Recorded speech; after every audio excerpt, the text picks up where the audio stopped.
segera dimulai.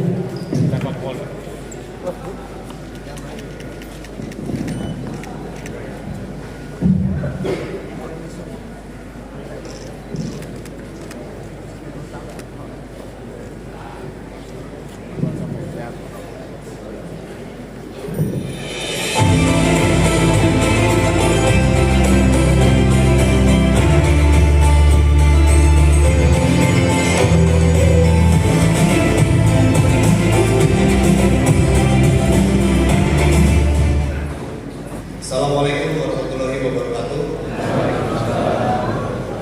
Assalamualaikum warahmatullahi wabarakatuh.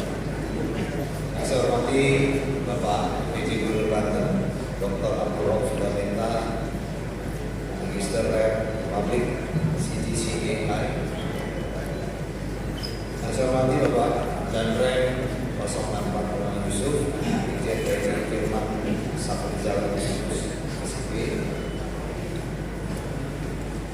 Yang saya hormati Bapak Ketua Dewan Pertimbangan MUI Provinsi Banten, Bapak Profesor Dr.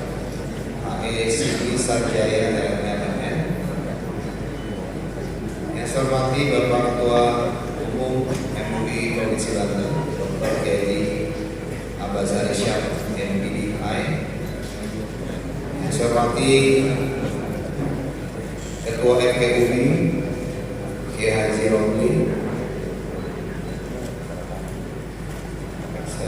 Yang saya hormati para pejabat utama Polda Banten dan Kapolres Serang Kota, para ketua MUI kota dan kabupaten serta kecamatan seprovinsi Banten, para tokoh agama dan tokoh masyarakat serta hadirin undangan yang berbahagia. Pertama-tama marilah kita panjatkan puji syukur kepada Allah Subhanahu wa taala, Tuhan yang berkuasa, minta dirinya memberikan kita nikmat sehat dan keberkahan sehingga kita dapat berkumpul di tempat ini dalam suasana yang sangat berbahagia, penuh dengan rasa dan silaturahmi di dalam kegiatan tasyakuran Majelis Ulama Indonesia Provinsi Banten atas keberhasilan yang luar biasa meraih peringkat 1 sebagai MUI Provinsi terbaik se-Indonesia berdasarkan hasil MUI tahun 2020. Atas nama pribadi dan jajaran Polda Banten, saya mengucapkan ucapan selamat dan apresiasi yang setinggi-tingginya dan tentunya ikut bangga atas prestasi ini yang tentunya juga tidak lepas dari kerja keras, komitmen dan sinergi yang luar biasa antara pengurus MUI, masyarakat dan seluruh pemangku kepentingan.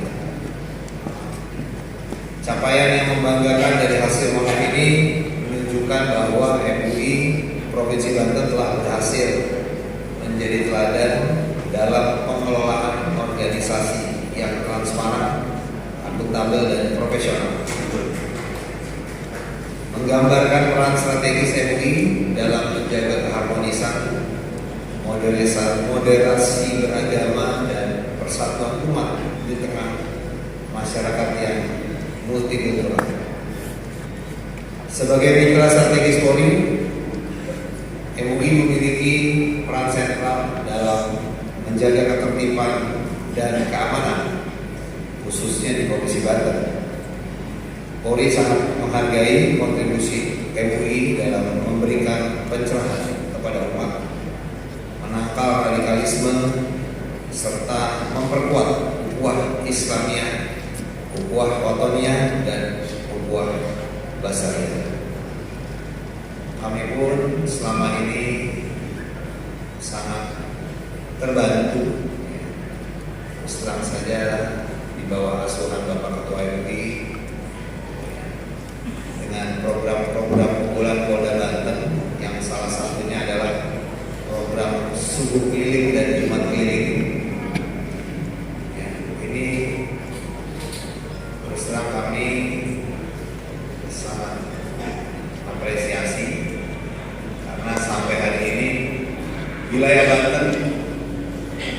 bisa aman dan kondusif. Sadar atau tidak tentunya atas kerjasama para ketua MUI yang ada di wilayah kecamatan hingga kabupaten dan provinsi. Bukan dulu.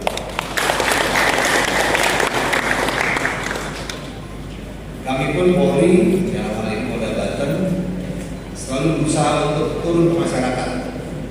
Makanya kegiatan semacam suling dan juling itu hanya sebagian kecil yang kita upayakan agar bisa bertatap muka, bersilaturahmi dengan tokoh-tokoh agama, tokoh-tokoh masyarakat dan pemuda yang ada di wilayah Banten ini. Karena kita tahu bahwa ini semua tantangan kita ke depan ini sangatlah besar. Kita punya PR juga, terutama anak-anak kita sebagai generasi penerus bangsa kita, betul tidak? Ya, kita yang ada di sini ini mungkin sudah ada umur semua. Ya, tapi anak-anak kita ini adalah tugas kita untuk menjaga, merawat. Ya, kita sangat prihatin dan sedih. Ya.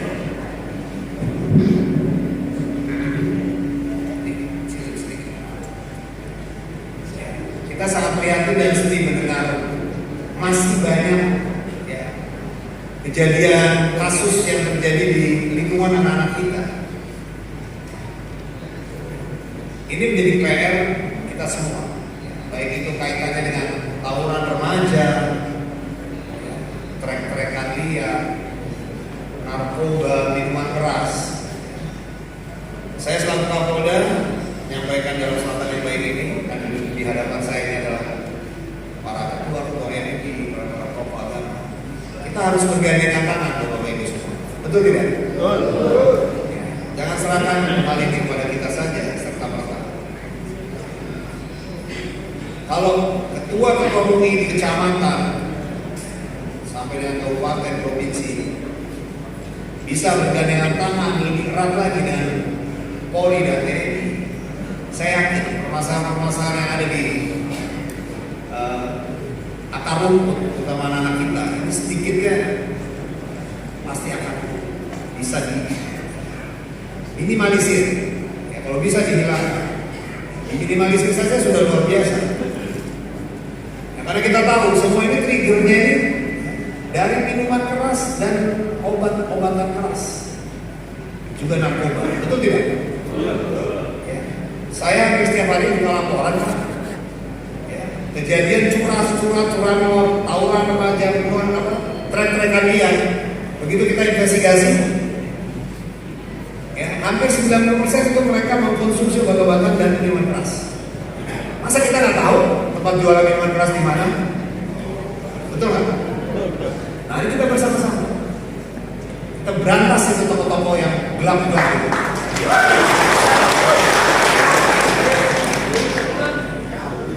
Jangan berpikir di Banten ini aman-aman aja. Tidak ada penjahat yang pengumuman. Ya, jualan narkoba pengumuman nggak ada, yang bakalan dibeli. Tapi terang-terangan di media sosial itu berani ada. Kalau kita cuek, kita tidak peduli, ya kita jangan kaget kemarin tiba-tiba ada pabrik yang diungkap oleh BNN.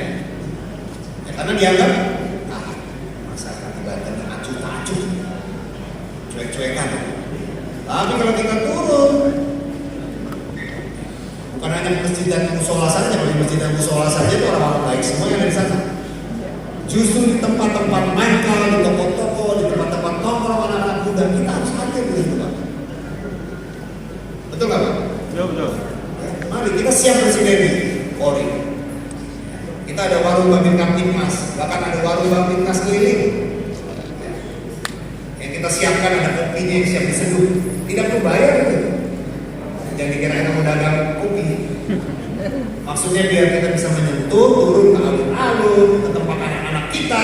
Mari kita bersama-sama. Kita bergabung. Ketua-ketua MUI dan jajaran yang pengurus. Ayo kita bikin kegiatan bersama-sama. Ya, tidak lain dan tidak bukan. Bagaimana kita bisa memangkas ya mata rantai anak kita terutama ya, yang mungkin sudah terlalu jauh kelihatannya aja di Banten, tapi di pelosok-pelosok yang mungkin selama ini kurang tersentuh, kurang terperhatikan, justru itu yang menjadi PR kita. Jangan seperti apa namanya api dalam sekam, ya, di dalam kelihatan adem-adem padahal sudah bergulingkan, kelihatan di atasnya seperti gunung es yang berbahaya, padahal di dalamnya sudah jauh.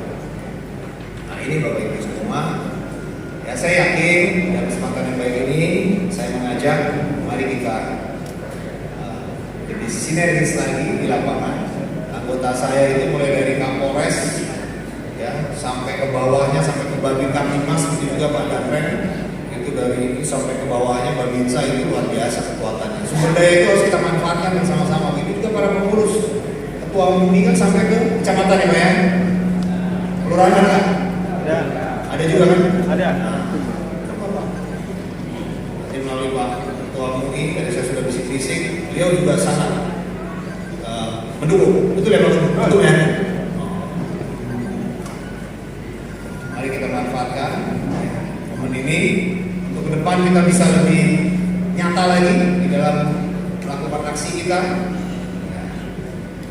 Bapak-bapak bisa memberikan pendakwahan secara agama, polisi siap memberikan juga sentuhan rohani, tapi juga kita bisa melakukan penegakan hukum. Sebagaimana tugas kita melindungi, mengayomi dan melayani masyarakat sesuai dengan amanah undang-undang Kepolisian Republik Indonesia Perpres tahun 2022. Ya, tapi kita juga siap untuk melakukan penegakan hukum. Apabila kalau sudah dinasihati tidak siap, tidak juga. Ya, cara terakhir adalah penegakan hukum. Mau tidak mau, itu adalah cara terakhir sebenarnya. Ada orang melihat dan berpikir ngapain itu polisi masuk ke toko-toko, ke ini, ke musola, ke masjid. Kita berusaha untuk mengedepankan upaya-upaya yang soft approach dulu, dengan membangun, dengan masuk ke warga, memberikan edukasi, mengajak, itu adalah upaya soft, preemptif dan preventif kepolisian. Tapi kita juga punya payung cadangan, kita juga punya cara, yaitu cara yang lebih keras lagi, hard approach, yaitu penegakan hukum. Walaupun sebenarnya kita sangat menghindari itu, tapi kalau itu terjadi kan kita tidak mungkin diam juga. Karena itu juga bagian dari pelayanan kita Polri, Polda Banten. Kalau sudah terjadi kejahatan, maka harus kita ungkap, harus kita tindak, kita proses. Masyarakat juga senang kalau bisa terungkap. Contoh saja misalnya kayak kemarin di Cilegon, ya, anggota kami pun lagi berpatroli, menemukan ada pelaku yang ingin mencuri tiang penerangan. Baik Pak, tiang penerangan dipotong, ya, pakai mobil. Anggota kita, Kadin Reskrim kita dari Polres Cilegon mendatangi, ya, diserang, ya, sampai akhirnya jatuh lecet, tertarik sampai 100 meter. Ya. Kalau sudah begitu kan, nggak mungkin lagi kita nasihatin dong. Kita kejar, kita ungkap sehari, kalau udah mau ungkap 3 orang ketangkap. Ya, ini contoh saja. Nah, jadi PR kita banyak Bapak Ibu semua. Ya, kita jangan selalu berbicara yang aman-aman saja, tapi sesungguhnya masih terjadi, dan bukan hanya di wilayah Serang saja, di semua wilayah. Masih ada narkoba, masih ada perkelahian antar kampung, antar kelompok. Dan yang kita sendirinya yang melakukan itu anak-anak kita yang masih di bawah umur. Ya, ada yang masih 13 tahun, 14 tahun. Bukan hanya yang di atas 17 tahun, tapi sudah ikut-ikutan yang seperti itu. Saya pun ikut ngecek ke Polsek itu, ada penangkapan tawuran di Polsek Serang Kota. Saya datang, saya interogasi, tidak sekolah lagi atau putus sekolah. Saya tanya kenapa tidak sekolah lagi, malas, ikut-ikutan temannya, ikut-ikutan seniornya, bahkan ada seniornya yang mengajak mengajak bahkan memprovokasi. Berani nggak tuh serang terus sekolah itu? Nah, dari hal yang seperti ini. Baik Bapak Ibu sekalian, kepada seluruh pengurus MUI Provinsi Banten, kami berharap prestasi ini bisa menjadi semangat untuk terus berinovasi, menjadi pelopor dalam memajukan umat dan menjaga keharmonisan masyarakat. Mari kita bersama-sama menjadikan Provinsi Banten sebagai daerah yang aman, damai, dan religius, sehingga dapat terus berkontribusi bagi kemajuan Indonesia menuju Indonesia Emas 2045. Demikian sambutan yang dapat saya sampaikan. Semoga Allah SWT senantiasa melimpahkan berkah, rahmat, dan ridhonya pada kita semua. Sekian dan terima kasih. Wabillahi taufiq wal hidayah. Wassalamualaikum warahmatullahi wabarakatuh.